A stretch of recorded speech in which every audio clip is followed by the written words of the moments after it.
قررت هنعمل سلسله جديده ونسميها تجربه الفنادق في الصين، وفي السلسله دي هنجرب فنادق بريتس مختلفه من $10 لحد $10,000، والنهارده يوم ال $200، وعشان كده انا عملت الفيديو كله POV 0.5 علشان تعيش التجربه معايا.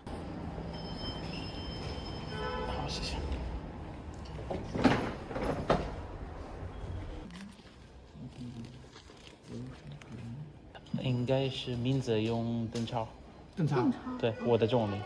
啊，那很那个啥了。OK， 是住2个晚上，我给你安排了我们最好的朝向的一个房间，在26楼。感谢。您留一个您的电话，签个您的名字就好了。OK。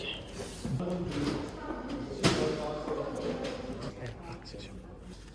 26楼，早餐时间跟夜宵的时间。OK。都是去餐厅使用的哈。OK， 没问题。好。其他用品房间都有的。OK，Thank you。这是到底。OK， 来。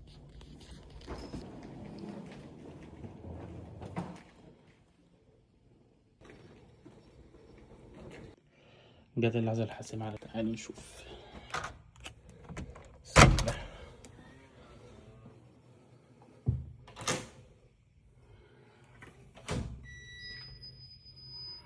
بسم الله.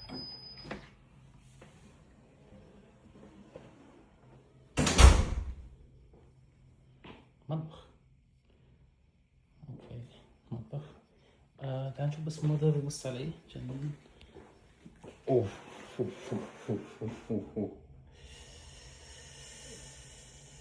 لا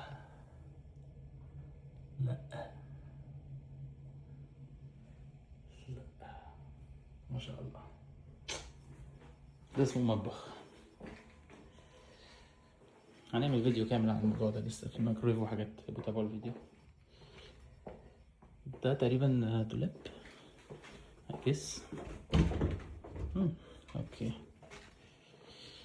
كمل بس لف الاول. الصالة،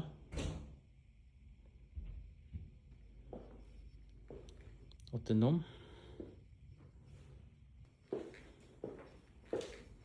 عندك هنا ممكن تغسل هدومك بنفسك. غرفة تانية، غرفتين ما شاء الله. وعندك